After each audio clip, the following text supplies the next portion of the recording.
And we are live with Carolina Poets. Welcome to Carolina Poets Goes Live and a special edition, Carolina Poets Goes Fiction. We are live streaming tonight on YouTube and our YouTube channel for Carolina Poets and our Facebook page. This is a bi-monthly series hosted on the Carolina Poets Facebook page and YouTube. We're here the second and fourth Thursdays of each month. I'd like to thank my co-conspirator and co-curator, Kimberly Sims, for helping me to curate and host these series. For our Carolina Poets series, we've been fortunate enough to have readers such as North Carolina Poet Laureate Jackie Shelton Green, Alabama Poet Laureate Ashley Jones, Charleston, South Carolina Poet Laureate Marcus Amaker, the poets Tyree Day, Denise Duhamel, Jacinta White, and many, many more. If you've missed any of our past readings, don't worry. You can actually check those out on our YouTube channel and Facebook page. They are archived there, so you can actually go and check those out. For each reading, we feature 3 poets with connections to the Carolinas and beyond. We feature established poets and emerging voices. Before we get started, I'd like to stall a little bit and tell you about what I am reading or what I've just read. So I don't know if you can see this okay, but I just finished this book called This Ditch Walking Love by James Brazil, Alabama poet, won the Tart First Fiction Award. And I received this recommendation from Ashley Jones. And this book is short fiction. There are some kind of in-depth fiction stories here, sort of longer fiction, but then there are some that kind of classify as microfiction. Most are in first person, but a really rich collection, wonderful language, and great character development. Some of the characters appear a few times in different stories. So check that out. It's This Ditch Walking Love by James Brazil, winner of the Tart First Fiction Award. So tonight we'll hear from 3 fiction writers. Again, Carolina Poets is going fiction tonight. This is a special edition. We plan to do this each November, kind of in honor of NaNoWRIMO. And so we're really excited for our first fiction reading tonight. If you have any questions for our authors, go ahead and ask them in the comments section below the video. And we will see those, and then we'll assemble those for a brief Q&A session at the end of the reading. So tonight we'll hear from authors Maris Lawyer, Jason Mott, and Taylor Brown. Maris Lawyer is a born and bred native of the South Carolina upstate. She graduated with a degree in creative writing from Anderson University and has since gone to work as an HR generalist for an environmental consulting firm in Greenville, South Carolina. She lives in Easley with her husband Benjamin and 2 cats, and those cats are Merlin and Luna. And also, since she sent me this bio, Mr. Joseph has been born, her first child, and so she can probably tell you more about Joseph. So alongside reading and writing, Maris spends much of her time fussing over her vegetable garden in the backyard. Her debut novel, which I have here, if you can see it, The Blue Line Down, is the winner of the 2020 South Carolina Novel Prize. So without further ado, I'll bring to the stage Miss Maris Lawyer. Hey, Maris, how are you? I'm well. How are you? Good, good. So glad to have you. Thank you for having me. I'm really happy to be here. So I've got my book here. I was going to do a little reading from The Blue Line Down. And I chose to pull from actually chapter 3, trying to find a passage that would give you a sense of the novel, but not give too many spoilers. So to kind of get a little bit of context, this is about Jude Washer, and he's part of a group called the Baldwin Felts that they're basically union busters. So this chapter 3 opens, they've just had a failed raid of a mine camp, and they're regrouping. So that's kind of the scene that we're jumping into. Jude flicked the knife across the wood, chips flinging off in different directions. He could hear Bradshaw's roar in Plummer's Lodge, occasionally broken by the defensive stammering of the manager. The knife swiped faster and harder, and Jude hissed as the blade grazed the side of his thumb. He dropped the nub of wood and knife, sucking at the stripe of blood streaming from his hand. Calmer, calmer, Jude muttered to himself. He tugged a crumpled handkerchief from his pocket and pressed it against the cut. Waiting for the blood to clot, Jude flicked open his flask to dribble a bit over the wound, but he found it empty. Glowering, he knotted the handkerchief around his hand and stood up. Harvey approached from the lodge. "Bradshaw wants you," Harvey said. "I've half a mind to wait till he cools down some," Jude said. "That didn't happen at the mine, did it?" Harvey asked, gesturing to the bandaged hand. "Don't worry about it," Jude said. He picked up the bit of wood from the ground and wiped the knife's blade on his pant leg before stowing both away in his pocket. "What's he been saying?" Jude asked as he and Harvey strode toward the lodge. "I thought you could have heard from where you were sitting. Bradshaw's breathing fire because he thinks Plummer let word out that we were coming. He swears he said nothing." Jude grunted. "Yeah, sure. What gets me is the guns. Can't buy those at the camp store." "Then where'd they get them?" "That's the kicker, isn't it?" They came upon the lodge door, and Jude let out a gust of air as he rested his hand upon the knob. He hated getting drawn into Bradshaw's tempers. Someone else would be better suited to calm the old bull and put a strategy into effect. The lodge was large and rectangular, a single open room forming the whole first floor. It was impressive yet Spartan, with few furnishings to distract from the overwhelming element of wood. Jude was struck by the difference between this wooden cavern and the home Mr. Wagner had built for himself and his wife just over the mountain. The Wagner's place had seemed like a dollhouse propped on the side of the hill, where this seemed more like a monument of industry. At the other end of the room stood a giant fireplace armored in river rock, and it was by this that they found Bradshaw and Plummer. Bradshaw, though sitting in an oversized armchair, looked more tense than if he were stalking the floor. Plummer stood rigidly with his back to the roaring fire. He was a wiry man, nearly half the size of Bradshaw, with a band of wispy blonde hair wrapping the back of his head like a parched crown of laurels. "Washer," Bradshaw said. "Good. I have information for you." Jude stepped over to the fire, feeling suddenly the deep cold that had been creeping into his bones while sitting outside. He nodded to Plummer, who smiled tightly and edged off to the side. "I'm all ears," Jude said, rubbing his hands over the flames. "Face me, then, if it's not too much to ask." Jude turned, content to let the fire's warmth expand across the back of his legs and torso. Bradshaw's face could curdle fresh milk. His temples and jowls were framed in dark red, with veins warming across the brow. The deep lines around his mouth seemed more like ridges furrowed in a rock than wrinkles in flesh. Harvey had wisely remained all the way on the other side of the room, out of earshot. "I've sent a telegram ordering fresh supplies and mounts to arrive tomorrow afternoon. We will retaliate as rapidly as possible to allow the miners minimal time to reassemble." He rose abruptly, coming near to Jude by the fireplace. "I will not skulk and sneak back to that place," he said in a low voice. "I've never ordered a retreat in my career, and I did so only after watching dynamite plaster a man's corpse into the trees. We will return fully equipped, and I'll be damned if I leave a single unionizer standing." Jude said nothing, rubbing his hand slowly up and down the sides of his thighs. He could feel Bradshaw's eyes boring into him like a rod of hot iron. "You will facilitate the men's target practice tomorrow morning as we wait on the reinforcement," Bradshaw said. "The shooting today was disgusting." He lifted his chin, now examining Jude down the bridge of his crooked brown nose. "Speaking of which, I didn't notice you taking any shots, Washer." Harvey, who had been standing inconspicuously on the other side of the room, looked up. Jude could spot Plummer watching as well, now standing at the very edge of the fireplace. "I was occupied with Morgan," Jude said, regretting his words as soon as Bradshaw's granite eyes swiveled to bore into the boy. "He wanted to help our man," Jude added lamely. Bradshaw straightened so that he no longer loomed over Jude. "We've got no place for heroes at Baldwin Felts, only fighters." By sunrise, Jude had set up rows of straw bales against the side of a hill, scrubbing crude bullseyes into the fronts with a lump of charcoal. As he finished, he could hear Bradshaw rousing the men in Plummer's lodge. They had all slept in the large lower room, this time with one excess bedroll. Bradshaw had made a display of unrolling it in front of the men last night, holding up the limp piece of cloth and meeting each of their eyes. "Is this who we are?" Bradshaw had asked them, his voice unusually restrained. Jude, sitting with his back against the hearth, carving once more at the piece of wood, this time making his etches slow and careful. His hand ached from the cut that morning.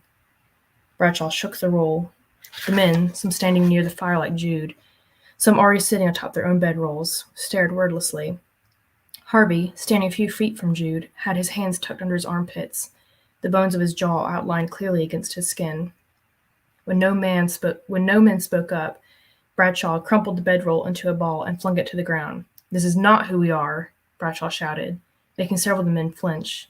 "We are not antagonized. These hillbilly goons haven't had a newspaper reach them in the past half century, or else they'd know what kind of fight they've picked. Tomorrow we introduce them to the Baldwin Felts they'll remember for a century to come." Prince's eyes shone. Many of the men nodded grimly, grunting their agreement. Jude whittled at the nub of wood, making small notches at the top for a pair of ears. Whether they were to be long and pointed like a hare's, or broad round ears of a bear, he had not yet decided. He would do just about anything to tune out Bradshaw's tirades. There were times when he thought about other things he could be doing instead, working jobs that didn't involve so much shooting and screaming militants. Jude thought of his rented room back in Bluefield. Comfortless, but at least he would have some solitude. This morning, as the men streamed out of the lodge, they were not bleary-eyed and cantankerous as the morning before. Today they approached with a stiffened gait and heads held up rather than bowed over their chests while yawning. "Washer will be leading your target practice," Bradshaw said, bringing up the rear. His fury had calmed since the night before, but there was something about Bradshaw's poise that was deadlier, like a pillar of iron pulled from a forge and cooled until hardened and black. When the men were deposited before Jude, Bradshaw turned on his heel and walked back toward the lodge. Plummer waited with 2 saddled and bridled ponies, which they mounted before disappearing down the road.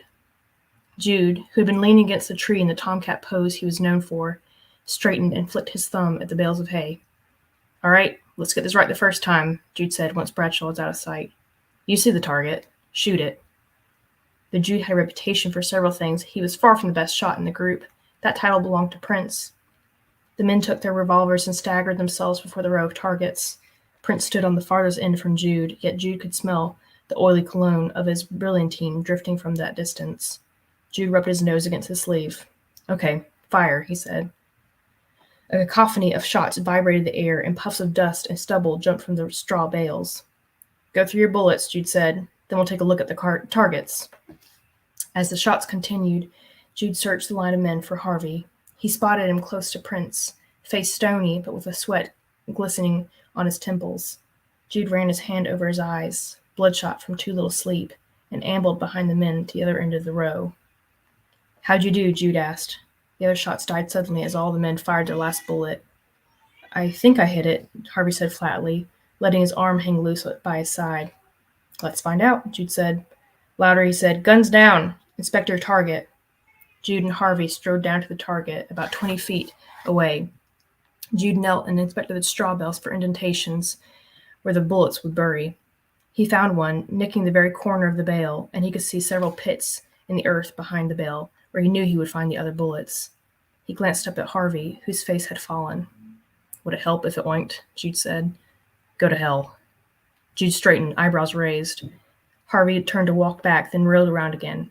"How can you crack jokes?" he demanded in a low voice. "Didn't you see his blood on the trees?" Jude had no idea what Harvey meant at first. They remembered their man who had fallen in the road the day before. He tried to relive that scene, the raid, the shooting, the dynamite. He had seen the smoke, the dust, and the basin of earth where the agent's body had been mere seconds before. He remembered the red sparks painting the trees and catching the limbs on fire. But no, perhaps the redness had not been from the sparks. Jude looked Harvey in the eye, who was watching him with his brows drawn close together. Just a kid. He understood nothing. "Take 10 steps back and shoot again," Jude said, raising his voice for the other men. "Come on," he said to Harvey. "Don't you want me shooting?" "Stop talking back to me," Jude snapped. "I'll give you to Bradshaw if you keep that up. And trust me, he'd drill you so hard you'll wish you're one of your pigs back home." Harvey's scowl eased a little, but he said nothing. Jude led the way back to the lodge and searched out the icebox. He stuck his head inside and fished out a jar of milk. He sniffed it before sloshing it into 2 ceramic cups sitting on the table. "What's this for?" Harvey asked. "Well, since you didn't seem so keen on what I offered you yesterday, I figured this was more to your taste," Jude replied, sipping the milk. It tasted sweet to him, almost sugary in comparison to the moonshine he had been lapping the past few days. The milk was cold, so cold that it had fine crystals of ice swirling in it. Jude's teeth ached, and he smiled. Harvey took a deep drink too, and his face relaxed. How'd you get a hold of that motor oil anyway? Harvey asked, the corners of his mouth glazed with milk. Motor oil? Jude repeated, laughing. It's about what it tasted like, Harvey said, his voice distorted as he tipped the ceramic cup over his mouth. Jude could hear his loud gulps. It's not as hard to find as you think, Jude said, rotating the cup in his hands.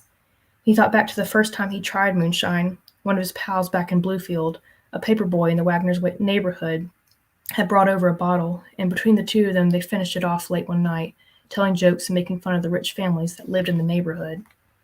Though he had been violently sick the next morning and had to find his newfound habit from the Wagners, Jude had exulted in the numbing alcohol and found respite from his still fresh grief. It seemed like every night Willis's face made its way to Jude's dreams. It came up during the day, too. He'd see it floating in windows or flashing across the face of a passing child. Moonshine didn't stop him imagining the face from time to time, but it helped him not to care. That experimentation with alcohol was child's play compared to what he consumed after joining the Baldwin-Felts. Does Bradshaw know about it? Harvey asked. Jude chuckled, licking up the last drops of milk that glazed the inside of the cup. Bradshaw knows a lot of things about me, Jude answered. It's about what he chooses to ignore. Harvey placed his cup down and rested his elbows on the table, looking at Jude with a frankness that made him uncomfortable. What is it about you that makes him give exceptions? Harvey asked. Jude grabbed a chair and straddled it, resting his arms over the back of the chair. Outside, he could hear the shots still ringing out. Now and then, he could pick out the sound of Prince shouting orders. Prince in charge. Not a pleasant thought. Well? Jude dug at the dirt underneath his fingernails. Bradshaw doesn't make exceptions, to me or anyone else, he answered. You realize where these agents were before they became Baldwin-Felts? Some still have bedbugs from their prison cots. So you're telling me you could get away with anything? Sometimes I wish we couldn't, Jude said, looking down at his hands. He glanced up. But we can. That's where I will stop.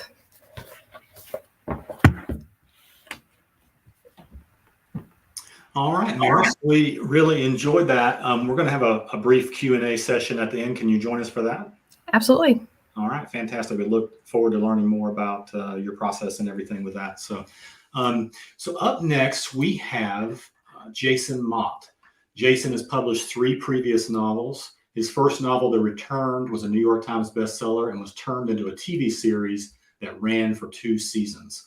I'm also a big fan of his book, The Crossing, so check that out if you haven't read that one. He has a BFA in fiction and MFA in poetry, both from the University of North Carolina at Wilmington. His poetry and fiction have appeared in a variety of literary journals.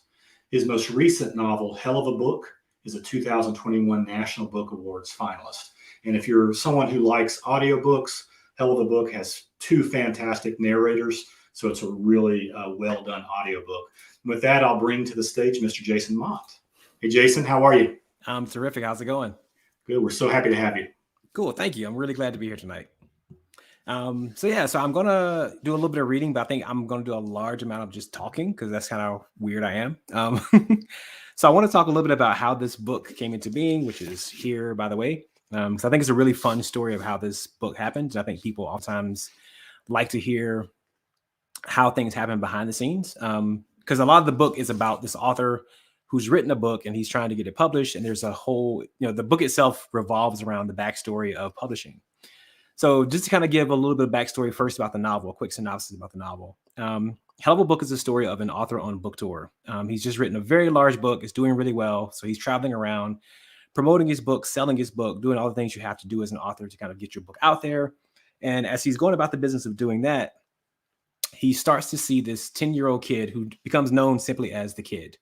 Everywhere the author goes, the kid shows up, the kid is there. And it starts to become a little bit surreal. The author begins to actually wonder if this kid is actually real or not, because the author already has a very, very loose grip on reality. And as the story follows out, what happens is it evolves into this kind of layered comedy discussion on race in America and the imagination and a lot of different things all pooled together. So that's kind of the brief synopsis. And I'm going to do a little quick reading and then talk some more about the story itself, the story behind the book. I think it's pretty fun. So this particular section here is about this character named Soot. So I've mentioned the author, I've mentioned the kid, and there's also a third character named Soot, who is a 10-year-old boy, 10-year-old black boy. He's got really dark skin. The bullies kind of nicknamed him Soot. And this particular point in the novel is kind of one of his big defining moments. You'll pick up very quickly what's going on within the scene. Because again, the book does try to discuss police violence and race and identity in America. So like I said, I'm going to just read this section and then talk a little bit more about the backstory of the novel. Soot awoke to blue lights flashing around the walls of his bedroom. They danced in and out of existence like fairies. He heard his mother's voice screaming his father's name. There was horror in her wails, the sound of things falling apart, the sound of dreams breaking. Soot scrambled out of bed and raced to his mother. She heard his footfalls on the old hardwood floor and, without taking her eyes off of whatever it was she was seeing outside, shouted, "Go back to bed, please." She wiped her face and stepped out of the front door onto the first step of the stairs. She moved slowly, like walking along the edge of the world. She carried her hands in front of her, both of them aimed at the sky. "Please don't do this," she spoke to the blue lights shimmering in the front yard.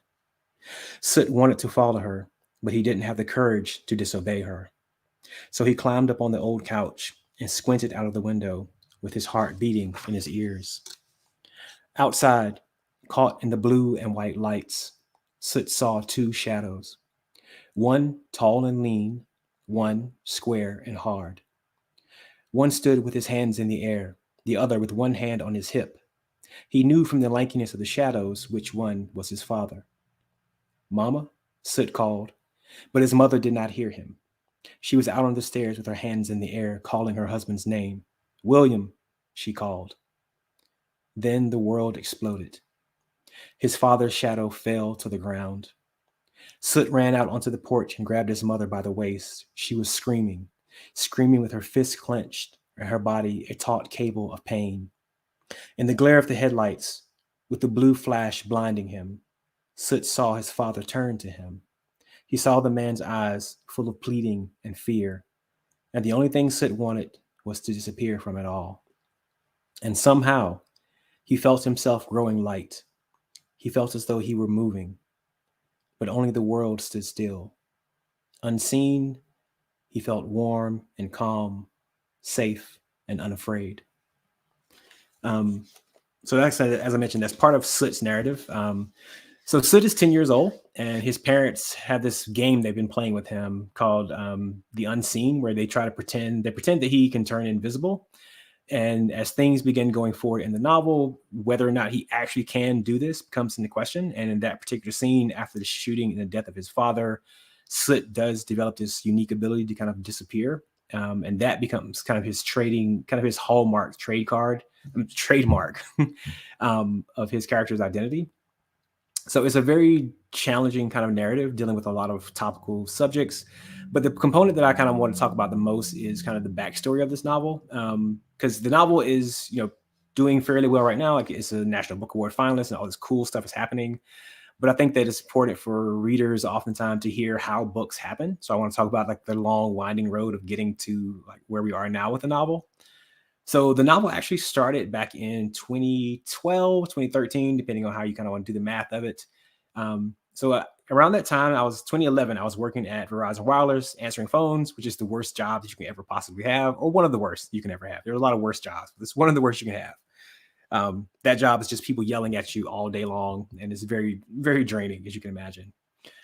And so while I was working there, I was writing. I wrote this manuscript, which eventually went on to become The Returned. And so when The Returned was sold and TV show happened, like all this really cool stuff happened, I was able to quit my job and become a full-time author, which was the thing I'd always wanted. And so at the height of that, I was on a 2-month book tour. And a book tour for that kind of novel is really just frenetic. It is literally every day you're in a new city. You just travel more and more and more. You wake up, you hop on a plane, you land, you do interviews, you do phone calls, you do readings. Like, it is the most frenetic, nonstop thing you can have. And I did it for 2 months straight, and it completely burned me out, like completely wiped me out. And so at the end of that period, I told my agent that I wanted to write a novel about an author on book tour, because I just thought that was so comedic and so strange and so funny that somebody else, like, people want to read about this. And my agent was not convinced. My agent said, nobody wants to hear about an author-owned book tour. I said, well, I kind of think they do. She goes, nope, nobody wants to hear about that. So I said, okay, so I'll put that idea to the side. And I went and wrote my second novel, The Wonder of All Things, which is another, fun novel I enjoyed, and had another book tour for that one. And so when I finished that, I told my agent again and my editor at the time as well. I said, I would really love to write this story about an author-owned book tour. I think it's a funny, awesome, cool topic to write about. And both my agent and my editor were very unconvinced. So they were like, no, just work on something else. So in the meantime, I started writing this story about this author-owned book tour. It's very comedic, very funny. And what kind of came out of that was just this, just this frenetic, like 150 pages of weird stuff happening to this guy. And so then I had my third novel, The Crossing, which Andrew mentioned earlier, which was a pretty fun, great book to write. But when I wrote that novel, like I was kind of hitting against the ceiling of creativity where like I knew I wanted to tell this story about this author and book tour. So I finished The Crossing, did another book tour for that, and went back to my agent and I said, I really got to write this thing. I sent her like first 50 pages and she was not impressed by it. And in her defense at the time, the novel was nowhere near where it kind of wound up being at the end. But the cool thing about my agent is she has this really wonderful gift of understanding like how, of being a friend and as in addition to being an agent. So my agent told me, she goes, look, so far the idea is not impressing me, but if it's a thing you want to write, then please go write it. She's like, I want you to always work on the thing you're passionate about. And you're obviously very passionate about this. And so around that same time, so she kind of gave me the green light to work on this novel. And around that same time, there was, this was around 2018 or so, there was the Freddie Gray incident in Baltimore, which obviously there were a lot of police incidents before that, which were kind of leading up to the Freddie Gray. I mean, there's decades of incidents before that, but the Freddie Gray event was the one that kind of galvanized the writing of this novel. And it was because of the fact that I had a friend from college who lived, very close friend, lives in Baltimore. And this was around the time of the Baltimore riots. And he was living in Baltimore at the time. So he and I would on the phone, like literally every morning we'd get on the phone and do this debrief because I wanted to check to make sure that he was okay, because it was such a tense period of time, not only for the country, but particularly for the city of Baltimore. And I wanted to make sure that he was okay.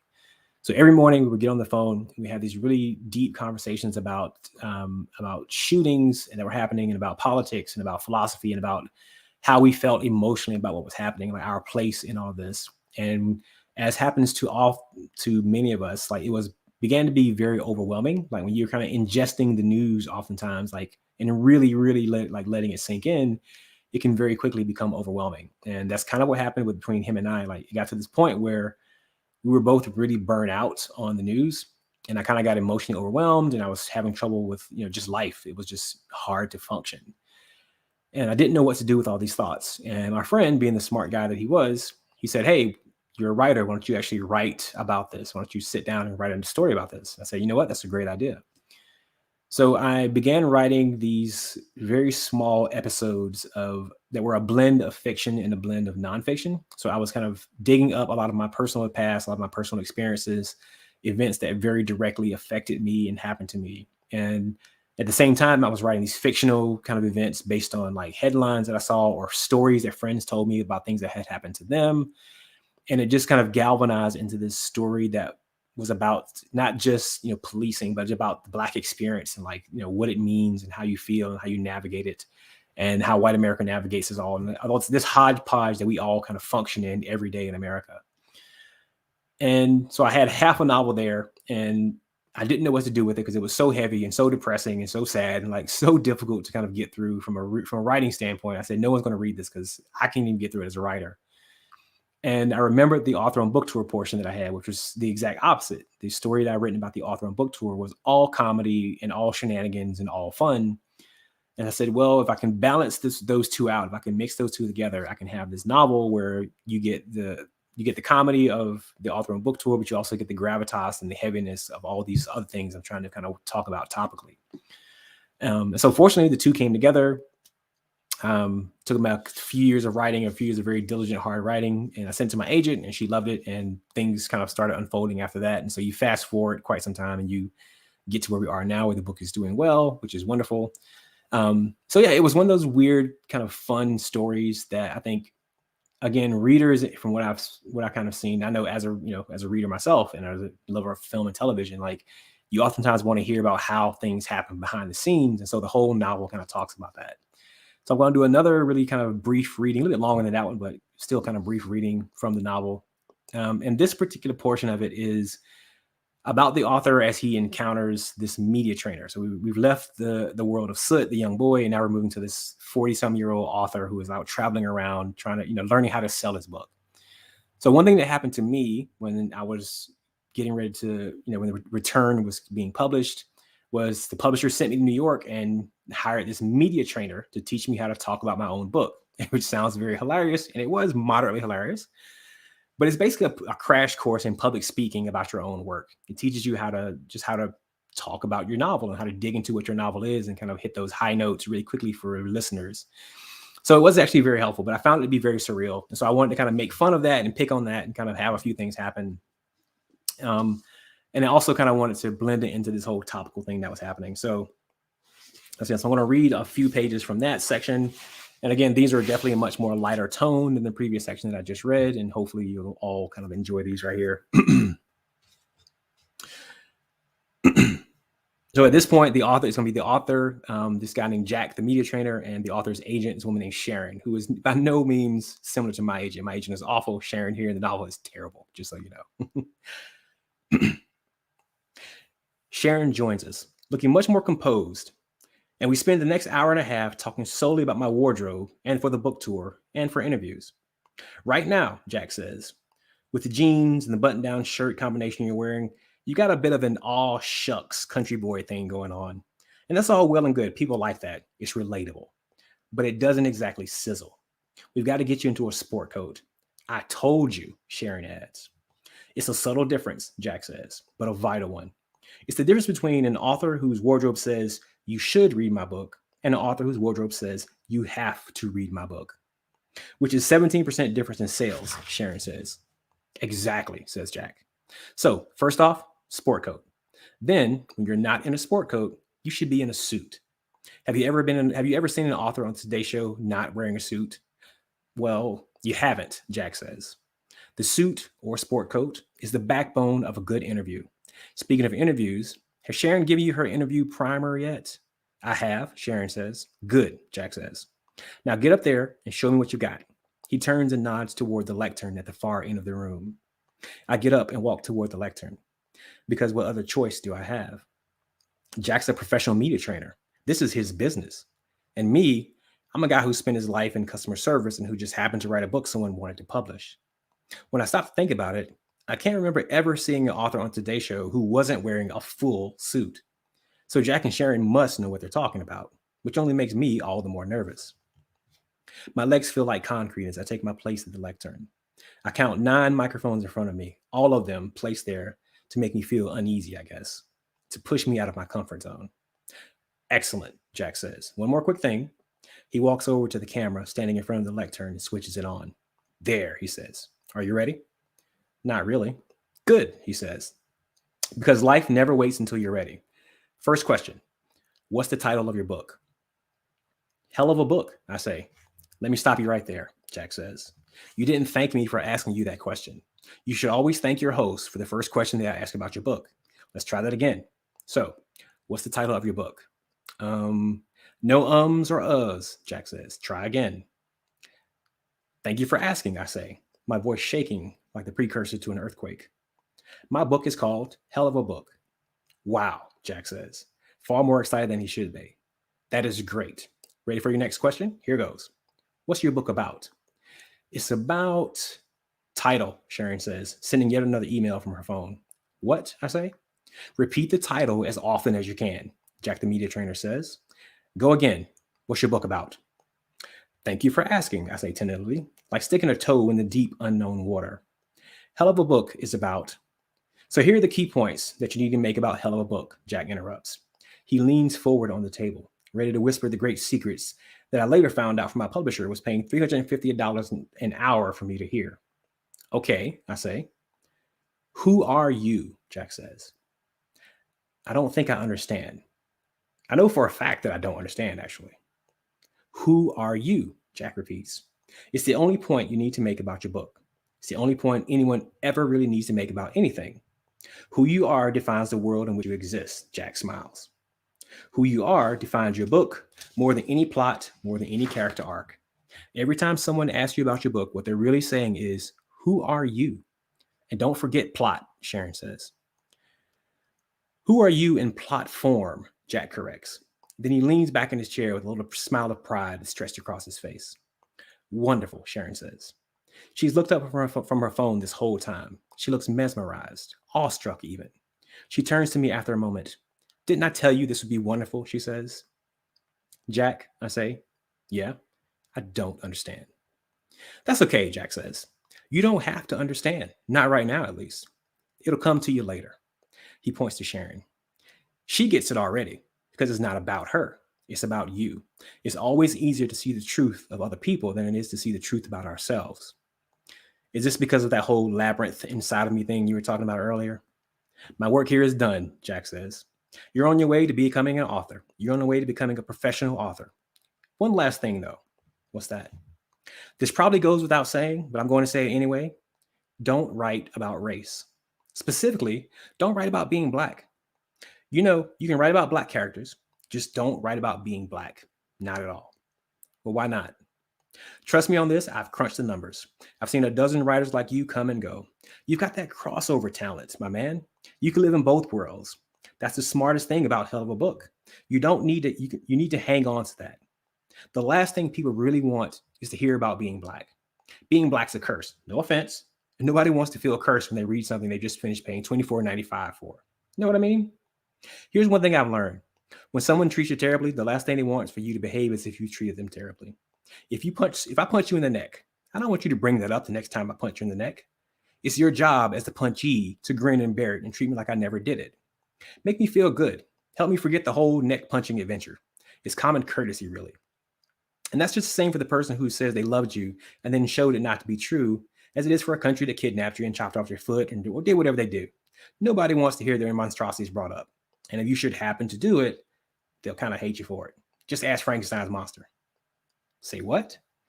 So here's the thing I want you to do, Jack says. I want you to make sure that you keep things as light as possible, as a person, as an author, as a book. But I'm not a book. Of course you are. And as such, just don't plant flags anywhere, ever. Don't commit to anything. Just exist. Just like that maze inside of you I was talking about. The future of this country is all about patriotic unity-inducing language, post-racial, trans-Jim Crow, epitraumatic, omni-restitutional, meta-exculpatory. This is the vernacular of the inclusive, hyphenated, Bo-American destiny we're manifesting here, you and me. Book by book, we're making it happen. But it doesn't happen by planting flags and picking at scabbed over wounds of a certain dispossessed neo-global cultural demographic committed at the hands of one-time possibly improprietous proto-nation. It's such a beautiful word soup that Jack is feeding me, simply beautiful, but not without its lumps. Wait, I say, just wait. Am I the dispossessed neo-global cultural demographic thing? Listen, Jack says, the key takeaway here is that if you're going to write about something universal, something that fits into that fervent, sublime, nationalistic archetype that we all love. Write something like love. Jack leans back in his chair and rubs his chin, pleased with himself. Yeah, he says. Write about love. Love and Disney endings. Not suffering, not oppression, not fear, not the slights of the past, not disappointment, not death, never death. Only love. Tell a love story. Always tell a love story. Love is a form of absolution, if not expressed, then implied. Like I said, this whole novel is a love story. Thank you very much. Jason, thank you very much. We enjoyed that. Can you stick around for a brief Q&A after the reading? Yes, I'd be glad to. All right, looking forward to it. So up next, we have Taylor Brown. Taylor grew up on the Georgia coast, but spent a number of years in Wilmington, North Carolina. He's the author of a short story collection, In the Season of Blood and Gold, from Press 53, the novels Fallen Land, The River of Kings, Gods of Howl Mountain, and Pride of Eden, which I've read recently. And Wingwalkers is his latest, which is coming out, I think, in April 2022. So hopefully Taylor will tell us more about that. You can find his work in the New York Times, the Rumpus, Garden and Gun, Bitter Southerner, and other publications. He is the recipient of the Montana Prize in Fiction, the 2021 Georgia Author of the Year Award, and the founder of BikeBound.com. Formerly a resident of Wilmington, he lives in Savannah with his partner, AJ Gray, and their trio of really beautiful rescue dogs, which I get to see sometimes on social media. So welcome to the stage, Taylor Brown. Hey, Taylor. Hey, thanks for having me, Andrew. Good to have you. Well, I'm excited to be here. Thank you all for tuning in, and I really enjoyed both of Maris and Jason's readings. Two friends of mine as well as Andrew, so I'm just excited to be here. I thought tonight that for the first time, I'm going to read from Wingwalkers, which is my book that's coming out in April of 2022. So I guess you guys are going to kind of be my guinea pigs, or maybe I'm the guinea pig. I'm not sure. We'll see how it goes. But this book, a really good starting place for this book, I think, occurred in a bookstore. In 2016, I went to the Oxford Conference for the Book in Oxford, Mississippi, and I went to Square Books, which is a really, storied bookstore, especially in the South. And I was just a really neat place. There's a lot of memorabilia, literary memorabilia on the walls. And I was going up the stairs on the landing, and I see this kind of glass face presentation box, like a shadow box, I think you would call it. And inside were kind of some artifacts, and there was a photograph of William Faulkner in there. But it wasn't the Faulkner that we think of with, the meerschaum pipe and the white gray hair and someone who looks like they either won the Nobel Prize or are going to win it. He looked like he's barely out of his teens, and he was wearing an RAF uniform, and his hat kind of cocked on bold, and had a cigarette stuck in his mouth. And the photo rang some bells for me. And around it also, there was like this regimental tie and the wings, some RAF wings, and a sketch of a World War I biplane, which I later came to learn was done in his own hand. And it rang some bells for me because I remembered hearing these stories that Faulkner had left Oxford when he was a kind of a heartbroken teenager and had gone to Canada because he wanted to be a fighter pilot in the Great War in World War I. And it remained dubious whether he earned his wings when he was there, but he came home to Oxford wearing an RAF uniform and affecting a limp that he said he got in an Armistice Day crash, and saying that he had a plate in his head and he would knock his head with a swagger stick and tell people it was the only medal he got, or the only medal they gave him. And for some reason, I guess those stories I found kind of endearing, especially because we think of, so many of the other 20th century modernist authors were such bastards, or we hear stories about them being such bastards. And this seemed kind of so, he just seemed like kind of a scallywag or something, kind of I don't know, it was endearing to me, I guess. And I just kind of wanted to learn more of this idea of this author who told these tall tales about himself. And, his local community never took him very seriously. Before he was an author, they called him Count No Count. And after he became published, they thought that his, work was crap, and he really wasn't taken very seriously. And so I always wondered whether he was pulling one over on the townspeople, or whether he kind of couldn't separate reality from his own imagination. And so I picked up his biography, which is something I've done over time. Writing is really hard. Trying to be a professional writer is really hard. And as Maris and Jason will tell you, once you are a professional writer, it doesn't get any easier. And so I've always taken kind of inspiration from a lot of interviews and biographies of other artists who, you go read these biographies and you learn that it's easy as an artist, and as we're writing these things and showing them to the world, and having your agent say that, it isn't, that they're not impressed by it, or having your publisher say something like that, or having the critics say that, or having the readers say that. And there are a lot of, struggles with it. It's easy to feel kind of isolated and alone. And sometimes, when we read these biographies, we, or at least for me, I feel as if this path has been tread before. It's never been an easy path, and kind of just reminding myself of that, that it never has been. And that's not why we necessarily do it. So anyways, I picked up this biography of Faulkner, this giant tome, and started just kind of going through it, not really reading it page by page, but I was just kind of interested in these stories about him and who he was outside of his work. And I came across this, it was chapter 36. I have the quote here. So in 1934, Faulkner went to the opening of the Shushan Airport in New Orleans, which is now the Lakefront Airport, and is this really neat Art Deco airport that at the time was supposed to be the new air hub of the Americas. And when they opened it, they made the opening ceremonies during Mardi Gras, and there were air races and barnstorming and, this whole air show, and it was this really big to do.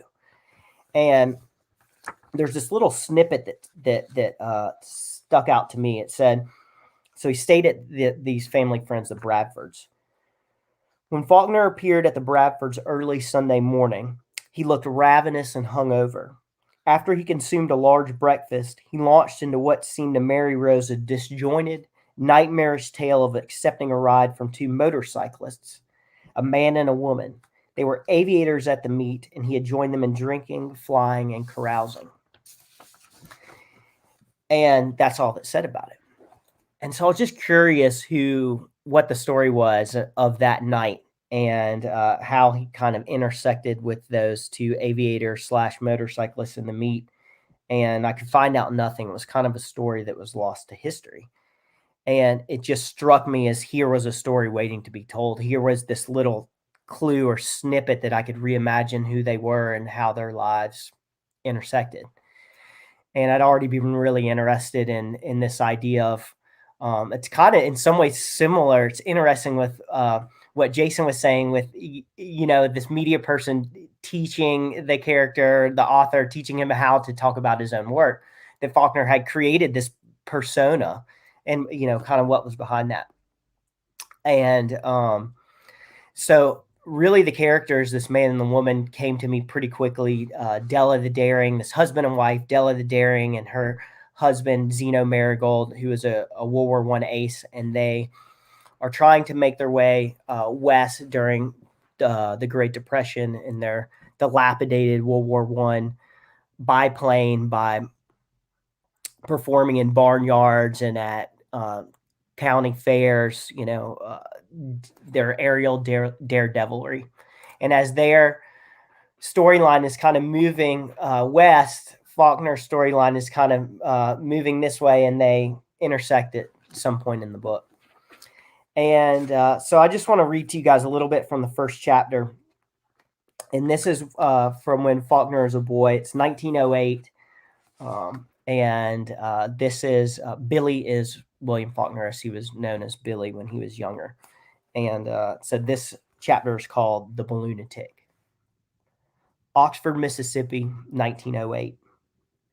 The courthouse elms were dew black with dawn when the Balloonatic came rumbling into the square aboard his mule-drawn buggy, one wheel wobbling out of true. An ancient driver sat at the reins with the surly airman hunched alongside him, his boots propped dusty and seam busted on the splashboard. A brown mountain of canvas loomed from the bed of the conveyance, dwarfing the odd pair of itinerant wagoneers. The fabric was crumpled and creased, the geologic panes etched with the soils of distant hills and pastures and bogs. The bleached white facade of the county courthouse stared down at the soiled heap passing before it, unimpressed. Carnival tents were sprouting in the square like overnight toadstools. There was the snake charmer, the bearded lady, the wild man from Borneo who gnawed on white clubs of ox bone, his ankle shackled to an iron stake driven deep into the ground beneath his tent. One might have witnessed any of these marvels for a dime. But the three brothers who followed the wagon across the square, marching along the dark, dew-cut streaks of its passage like tightrope walkers, Billy and Jack and little Chauncey Faulkner, did not come for such lesser wonders. They had come to watch a man die. The buggy halted, and the gypsy balloonist and his helper stepped down and went to work removing posts and planks from beneath the piled canvas, erecting a crude framework of sawn pine in the middle of Oxford Square, before the four-sided clock of the courthouse, whose faces rarely matched. Over this they draped the canvas gas bag, tugging and coaxing corners like men making up a bed, and the helper set a skillet of hot coals beneath the flaccid shroud. The balloonitic lifted a 5-gallon can of coal oil down from the bed of the buggy and, kneeling, slung the first dipper of oil onto the coals. The skillet flashed and crackled, belching black balls of oil smoke into the open maw of the balloon. He would sling the dipper again and again, twice a minute, until 2 hours later, the canvas had begun to swell ever so slightly, bulging here or there. By this time, the two younger brothers, Jack and Chauncey, had wandered off to pitch rings over the necks of milk bottles or dunk their heads for apples, to gaze upon the prized pumpkins and potatoes in the farmers' stalls. The streets were alive with horses and carriages, and townsfolk clacked back and forth along the board sidewalks that fronted the 2-story brick and stucco facades of the square storefronts, many with balconies or cast iron columns. Only Billy, 11 years old, stood fixed on the lawn, watching the coal fire fill the shoddy lung of canvas. By noon, the gas bag had swelled lopsided over the wooden frame, like a sick cloud, and the balloonatic could stand upright beneath the burled canvas.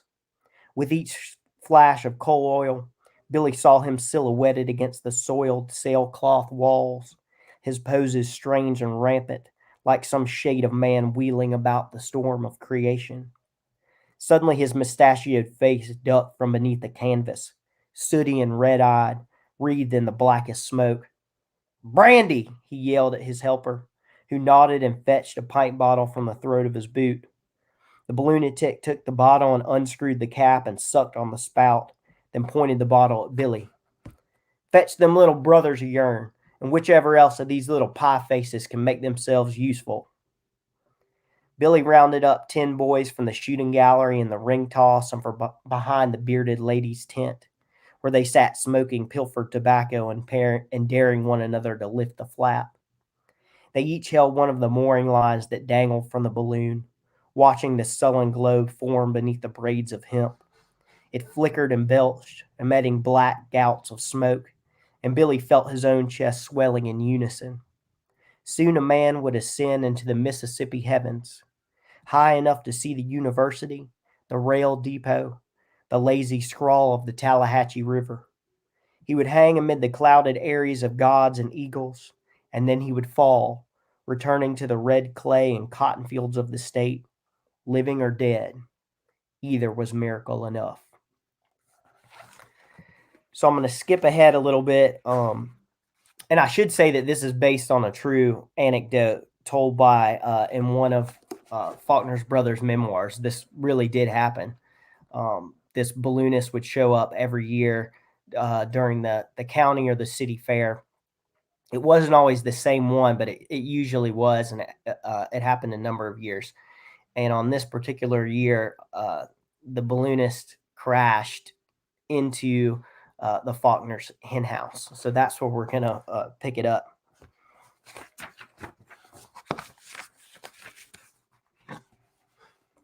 So they see that it's going down, right? It looks like it's going to fall on their house.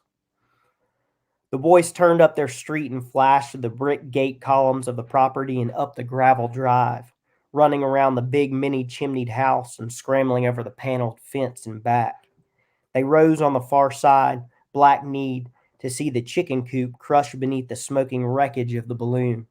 The roof was caved, the gate plank spewing forth a squawking blizzard of outraged hens their shorn feathers curling and slivering through the air like confetti. Billy was about to order Jack and Jauncey to chase down the fleeing poultry when there came a roar from the pig lot. He looked up to see the balloonatic rise curling and flailing from the crumpled remains of his silken canopy, bursting as from the belly of a giant beach jellyfish. He was coated in goo and shit and pig slop. An orange rind stuck to his cheek. Ringlets of curdled cheese adorned his head. There were chicken bones pasted to his knit cotton jersey. He raged while the hogs shuttled themselves to one quarter, squeaking and coy, like schoolgirls at their first dance. "Shit a bag of brownstones," he screamed. The oaths echoed off the back of the big house, where the chimneys were smoking, and Billy looked to see their father stride square-jawed from the back door. Murray Faulkner was a former coal shoveler and railroad engineer who once survived a pair of shotgun blasts at the counter of Heron's drugstore, where a man he'd beaten with his fist returned with a slug-loaded 12-gauge and blasted a hole the size of a baseball in his back with the first slug and unloaded the second barrel into his mouth, failing to kill him. "Country slop eaters," roared the balloonatic, brandy drunk, staring down the huddled pig flesh. He pawed at the buckles and straps of his harness. "Hell-spawn, chap-lip, mud-mouth fornicators." Murray Faulkner stood at the edge of the lot. "Sir, there's a Christian woman inside this house. I won't have her scandalized by such foul language." The balloonatic didn't seem to hear him. He kept fumbling with his straps and risers, cursing in cadence, a foul, vivid stream. Billy had never heard anything so sublime. The man cursed the sky that quit him, the earth that received him, the sun that was going down. He cursed his father for siring him, his mother for birthing him, his brother for not strangling him in his crib. He cursed Jesus, Mary, and Joseph, the Father, the Son, and the Holy Ghost. He cursed the valley of death, the gates of heaven, the halls of justice, the sons of liberty, the communion of saints, the college of cardinals, the fraternal order of police, the fathers of the church, the daughters of the revolution, the mothers of the 12 tribes, the United States of America, the state of Mississippi, and the town of Oxford. He cursed the owner of this very pig lot.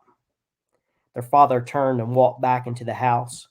In his right hand, when he reappeared, was a single-action Colt revolver, long-nosed and nickeled like a fancy watch. He strode toward the pig pen. "Uh-oh," said little Jauncey. The boys watched their father step over the hip-high fence without breaking stride. He stood at the edge of the crumpled parachute, about to level the pistol when the warp-wheeled buggy came rattling and skidding around the side of the house. The helper was at the reins, the bed full of carnival men. They leapt down and rushed the pig lot. They surrounded the balloonatic, placating him with a swarm of helping hands, unbuckling the harness and sliding down the straps and picking the cheese curds from his hair. Someone handed him a bottle of brandy. They surrounded Murray Faulkner as well, smiling and chattering in soothing voices, throwing their arms wide in explanation, in demonstration of good nature and universal brotherhood. One extracted a sheaf of soiled bills from his pocket, licking his thumb. 10 minutes later, the canvas balloon had piled into the buggy, the parachute heaped like whipped cream on top. The balloonatic sat on the buggy seat, head back, snoring. A worm of saliva crawled from the corner of his mouth.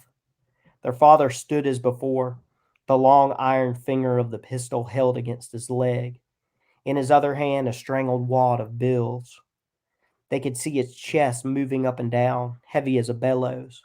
His eyes were on the shattered henhouse, the scattered hens, the drunken airmen snoring amid such calamity. The balloonist helper climbed into the buggy, released the handbrake, and little Jauncey started toward their father. Billy caught him by the corner of his shirt. "Leave him." Instead, one of the hogs was first. A red Duroc shote, newly weaned. She waddled toward their father, braver than the rest, and snuffled at his backside like a friendly dog. Murray Faulkner raised the pistol and shot her between the eyes. The balloonist snorted at the report, then turned aside. His helper slapped the reins. What's a fornicator? Asked Jauncey. And that's it. I like that. That's a nice place to leave us. What's a fornicator? Awesome, Taylor. So I'm going to bring on our other authors. I don't see Maris yet, but hey, Maris. So we're all back. I've got a few questions for you. If you're watching the live stream and you've got a question for one or all of our authors, please post that in the comments section below the video. We'll see that, and we'll have the authors answer your question. So I have a kind of a fun question to get us started. So I want to know if any of you guys have a sort of guilty pleasure, whether literary or other media, like maybe some cheesy TV show or reality TV show, or 80s movie or anything like that. Just a guilty pleasure of some kind. I would say that Jason's might be Nick Cage films, but I think he might consider that blasphemous just based on his love of Mr. Cage. Oh, so, yeah, Nick Cage is just a pleasure. There's no guilt associated with it. No it's guilt. Just a pleasure. I need guilt watching a Nick Cage movie. I agree. So how about it? Does anybody have a guilty pleasure they want to share with us for fun? I have to say that our, before bedtime, we watch Great British Baking Show. Is a very cozy watch, before bed, and so that I think would qualify probably as a guilty pleasure. I'm watching through that right now. Do you take any of the recipes and try them, or is it more just the exercise of watching? And AJ has, that's one of the problems, right, is that it makes you hungry, and it's right before bed when you're not supposed to eat, more sweets. And, right. So it definitely has had that influence a little bit. AJ has definitely made some stuff from the show. I'm not much of a baker myself. But yeah, so we have done that. I love it. Maris, do you have any guilty pleasures? I don't know how guilty this is, but kind of building off what Taylor was saying, our evening show has been Frasier, the 90s show, and there's a character in there. It's Niles' wife that's never on screen. Her name is Maris. It's the only other Maris that I've ever encountered. But that show was on around the time I was born. And I asked him, I was like, "Did you name?" Because she's not a good character. She's this terrible, snobby, anorexic woman. And I said, "Did you name me after this character?" She's like, "Well, no, but I did hear the name and I liked it." Maybe that explains your name. Maybe you never know. Yeah, Jason, how about you? What is a guilty pleasure you have? Well, I guess I don't have any guilt associated with any of my pleasures anymore. But like the closest thing I would say to it is, I'm a really big fan of B movies, like horrible, like, Giant Ape versus Crocosaur, like all those movies that come on the Sci-Fi Channel. Yeah. Like I actively seek them out. Like they are such good therapy and relaxation for me. Like I absolutely love them. There's some underrated ones. There's also some that are just, I guess the level of ridiculousness makes them fun, right? You can very much so. So we do have a question from one of our viewers. He says, it's Adam Noose. He says he loved the readings, had great origin stories for these stories, and it was wonderful to hear them. Jason Taylor talked about how their stories were ones that weren't being told or were discouraged from being told. Are there other ideas that have been bouncing around in your heads that you don't feel like others are ready to hear? Anybody have something that's bouncing around that you're thinking about, like, I might want to write a soap opera, but it's so not me, so off type? Is there anything like that for you guys that's outside your normal wheelhouse? That's a good question. I don't have one specifically, but I do sometimes feel that, my books have bounced around a little bit. So I kind of always feel like that sometimes when I'm writing them, that I'm not sure if my publisher or my agent, what they're going to and I don't necessarily talk about it a ton with them. So I always feel like I'm kind of in this vacuum, and I sometimes feel like that all the time. I think, Right. what are they going to think about this? This isn't necessarily what I think would sound good on paper. That's why Jason's story, that origin story, I found really inspiring and gives me, I just love hearing that, pushing forward with these ideas that your agent doesn't necessarily think is the best idea, or that moves them, or that someone else, maybe your editor or your publisher or people around you think, but it stays with you, it burns in you, and you push forward with it. And I feel like so many books or other works of art that we love that make it are ones that had to stand up to that trial to begin with. They didn't sound good on paper. The stuff that sounds good on paper and that everyone thinks is going to be so great, lots of times doesn't turn out that way. And it's the stuff that, like what Jason's talking about, that does. That he could have never planned the way that those stories would come, those storylines too would come together, right? That's part of the beauty and the mystery, and what makes it so scary and thrilling all at the same time to do what we do, right? Is that it's, you know, the way that those kind of things happen. Maris or Jason, do you guys have another storyline floating out there that you're kind of has a little trepidation about showing your agent or talking about? Yeah, well, I know for me, like I've definitely got some stories that I'm kind of working on. Like I don't have the trepidation anymore because because we can from here on out, I've got this like trump card of like, hey, last time I had a crazy idea, it worked out really well. So just trust me on future crazy ideas. Right. So for at least another 2 novels, I can just go completely insane. And I think people are gonna be like, all right, sure. So for now, I'm just gonna swing at the fences on everything that I work on right now. Gonna use that political currency as long as you can, right? You definitely have to. Maris, any crazy ideas floating for you? Well, you know, I don't really have a wheelhouse since I've only got one book out right now, but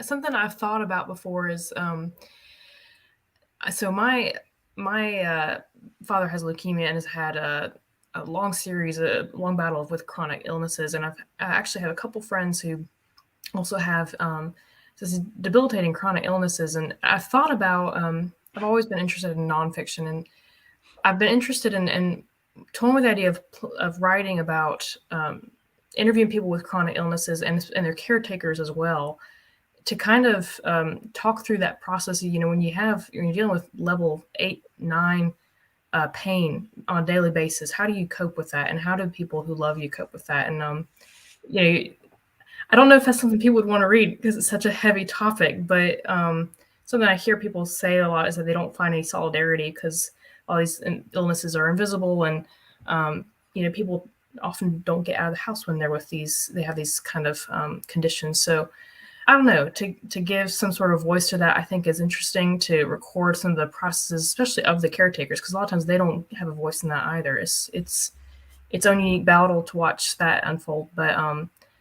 don't know if there's a place for that, but at least for my own, you know, to give people an opportunity to interview and talk about that, write about it, I think is interesting, even if it never made it out into the world.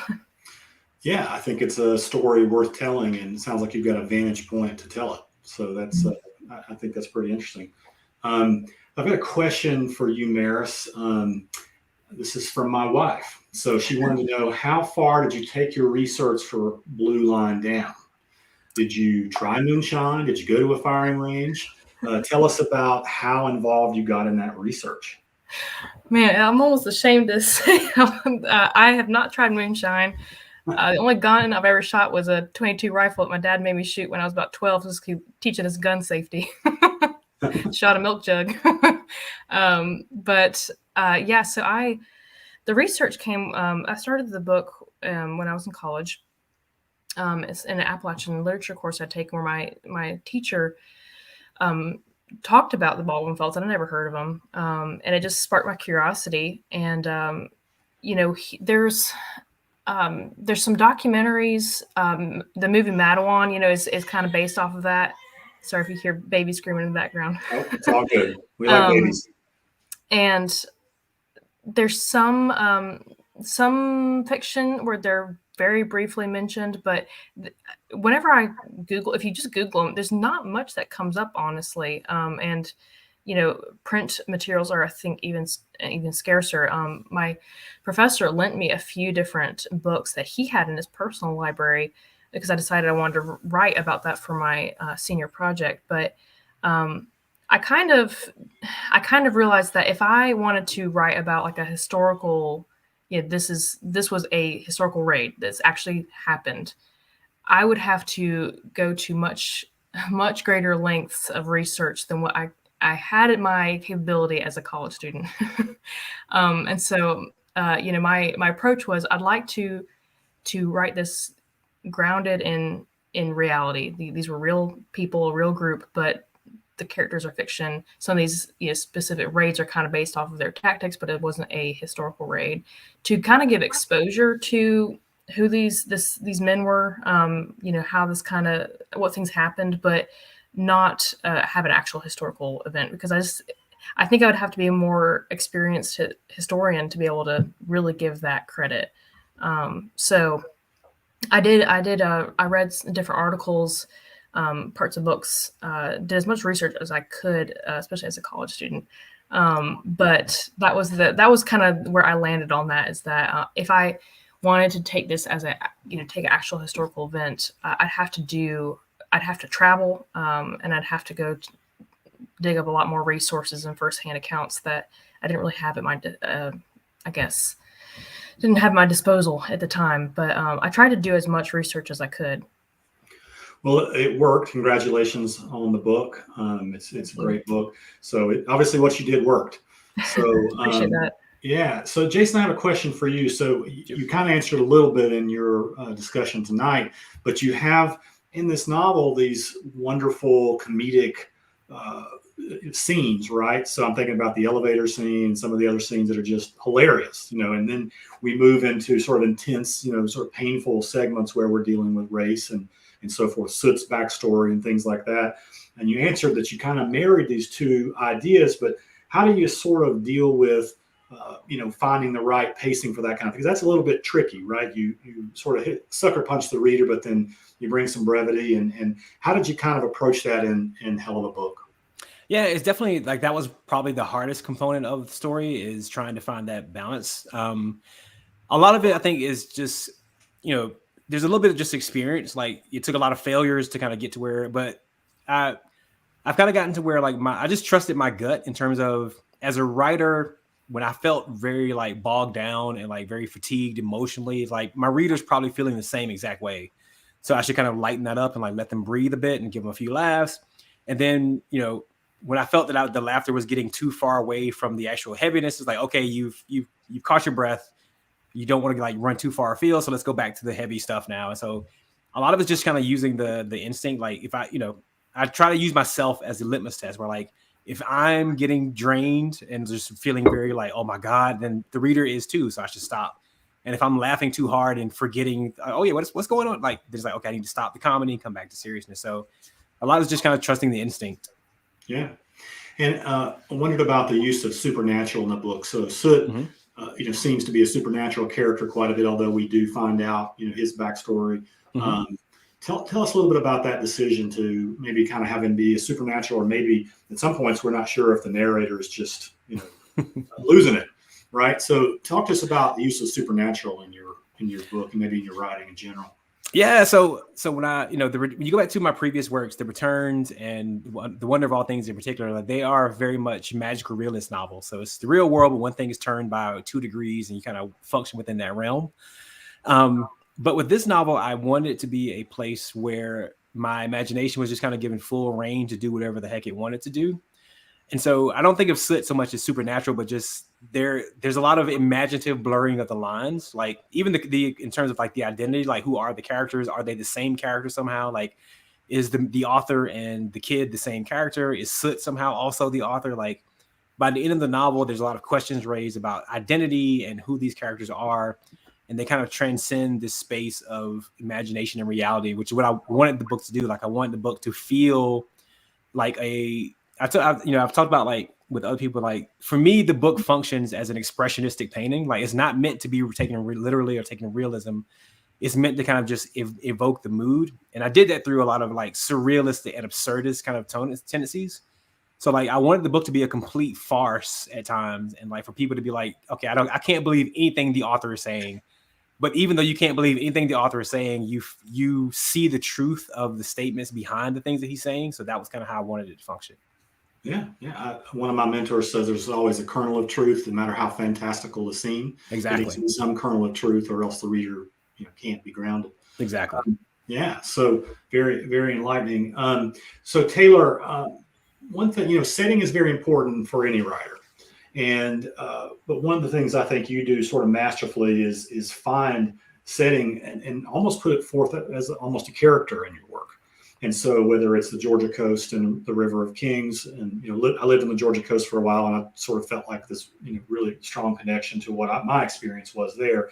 But the Georgia coast, the Appalachian Mountains, and now Oxford, Mississippi in the latest novel. Talk a little bit about how you tackle that and how you sort of bring setting forward for the reader in a way that feels very real and they feel connected to that setting, even if it's not their own, personal environment. Yeah, that's a good question. Yeah, I'm not. It's funny. It's something I don't think about, I guess, that much. It's just probably the way that when I think back about a lot of writers that I have connected to, they have transported me into a landscape, into a place. Like one of my favorite books is Peter Matheson's The Snow Leopard, right? And almost he takes you into the Himalaya as they're looking, and the Himalaya are very much a character in that book. And so maybe that's always stuck with me as like a backbone or something of the work that I've enjoyed and maybe that I end up producing too. But it goes back to something interesting that I think happens, that I think is one of the unexpected boons of being an artist or a writer, is that it makes you really attentive, right? Is that sometimes I go somewhere and I think that it might be a place that I'll be interested about writing about, and it makes me doubly attentive to all of these details that I probably wouldn't pay attention to otherwise. And I feel like that is a really good way to live your life, to be more attentive to, all the gurus, right? They tell us to be here now and to live in the present. And whether it's the Dalai Lama or who, everyone is very much about that. And we hear it so much, it begins to sound cliche, and it's really hard to do. Maybe especially as artists and writers who tend to live so much in our minds, right? Into the stories that are happening inside of us and less in our immediate environment. And so I think that in some ways, it's what happens in the novels with landscape is very much attached to the way that I go about probably living my life, which is when I am somewhere that I feel a connection to, or that I think I might want to write about, I feel like I'm really attentive to it, into the detail, and then I try to put that into the work so that the reader experiences it the same way, and maybe they get a little bit of that about that place, and or approach their own world in the same way. Okay. So you do sort of transport the reader in your work, and I think that's a characteristic of your work. So that's kind of interesting to hear you articulate it that way. One final question. We've got a few minutes left, so I just want to ask one question, and that is, tell us a little bit about your writing routine. So if you kind of read about famous writers, a lot of our viewers are writers. But sometimes there's folks that have this really militant routine. Murakami famously gets up at 4 or 5 a.m. and writes for several hours, then goes and runs 10 kilometers, and then sort of does light work, and then it's like music and entertainment the rest of the day. And I've always heard people talk about, I'm always writing. So in the woods, I'm writing, and when I'm working, I'm writing. I'm always writing. When I'm on the phone, maybe Jason, back when you were on that call center at Verizon, you were writing, and look what it got us. But if you have kind of a writing routine you want to share, we'd love to hear that. Does anybody want to take that? Yeah, I'll jump in real quickly. It's funny that you mentioned it's cool to hear. Like, so Murakami's routine is actually pretty close to mine, which is pretty awesome to hear. Like, I didn't know that until just now. So I feel very special all of a sudden. You're very, we knew that already, but now yeah. But yeah, I wake up at about 5 a.m. and go straight to the computer, 5:30 or so, and go straight to the computer. I like to write in the morning just because the world is quieter. Like, people aren't texting you yet. Like, the chaos of the day just hasn't kicked off yet. So that's like the best time you have, where people just aren't, interrupting you yet.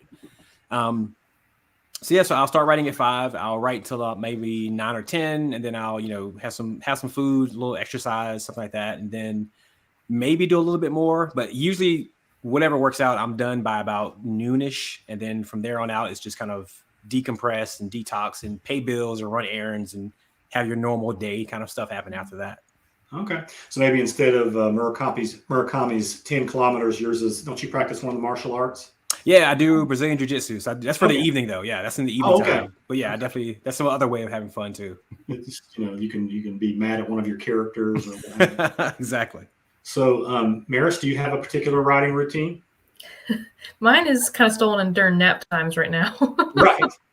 Right. And when maternity leave ends, it'll probably shake up again, but it's kind of stealing moments. But it's been, I feel like I've written more now than I was when I was working full time, which, maybe only a couple hours here and there, but I don't know. It's been nice. It's kind of my way of finding me time between all the motherhood.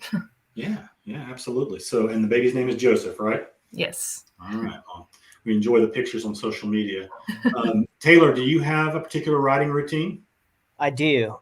Mine, I guess I am pretty militant is probably not a bad word for it. Mine is not in the morning like Jason's is, but is in the afternoons at about 4:30. And I go to the same cafe and I try to sit really in the same spot and I, work at the same time of day. And I've done that for a long time.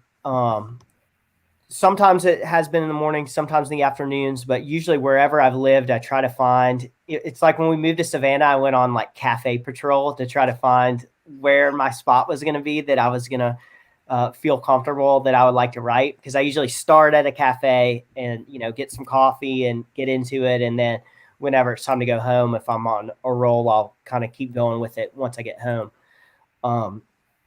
But yeah, I really try to be, if for some reason I'm not at the cafe writing at 4:30 on pretty much any day of the week, then I'm probably not good to be around, to be honest, because that's where I'm supposed to, that's where my mind is and that's where I want to be. And that's usually, where I am. Okay. So, yeah.